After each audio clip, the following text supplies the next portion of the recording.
extra or unusual sound heard during a heartbeat. Murmurs can range from very faint to very loud. Sometimes they can even mimic a whooshing sound.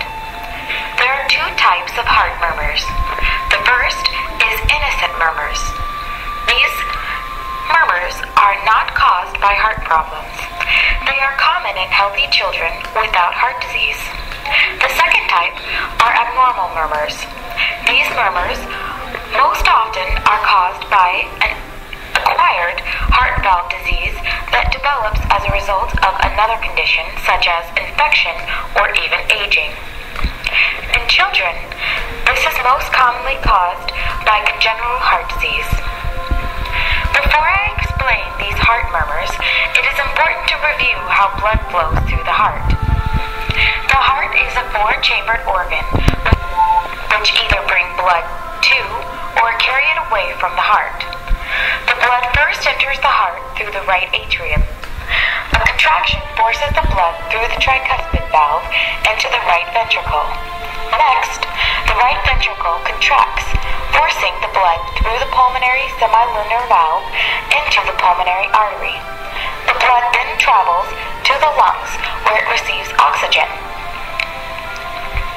It will drain out of the lungs through the pulmonary veins and travel to the left atrium. The left atrium contracts, forcing blood through the mitral valve into the left ventricle. This major muscular pump contracts, forcing blood through the aortic semilunar valve into the aorta, where it will be carried to all the tissue of the body. What are the types of abnormal murmurs? Systolic murmurs and diastolic murmurs. There are two types of systolic murmurs, and each type has two subtypes: ejection systolic or mid-systolic murmur and pansystolic. First, we will introduce the ejection systolic or mid-systolic murmur. The two subcategories of ejection systolic murmur are aortic stenosis and pulmonic stenosis. Aortic stenosis is located at the second intercostal space near the left sternal border. The murmur radiates to the carotid, where a crescendo-decrescendo sound, including a harsh S4 sound. Stenosis murmur is located at the second left intercostal space near the left sternal border. The second category of systolic murmurs is the pansystolic murmurs. The two subtypes are mitral regurgitation and tricuspid regurgitation. Mitral regurgitation is located in the fifth intercostal space near the left midclavicular line and radiates down the axilla. The sound has been known to blow high-pitched sound. It is especially noticeable after shaking your tail feather at Zumba or standing up. Tricuspid regurgitation is located at the fourth left intercostal space near the left sternal border. The sound is characterized as blowing coarse and musical and most audible in inspiration. The diastolic murmurs.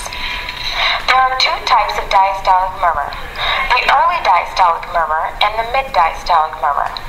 Each have their own two subtypes. The first of them is the aortic regurgitation. It is located at the fourth intercostal space near the left sternal border. It may be heard blowing soft and visible carotid pulsations. Regurgitation is the second subgroup of early diastolic. It is located in the pulmonic area and can be accentuated by having that patient sitting up and leaning forward. Mitral stenosis is the first of the mid-systolic diastolic murmurs. It is located at the mitral area apex, left sternal border. It exhibits a low-pitched rumbling, opening snap, very noticeable when laying to the left. The second mid-systolic diastolic murmur is the tricuspid stenosis. It is located mid-diastolic near the left sternal border. It blows a high pitch and is best heard while laying down at the peak of inspiration.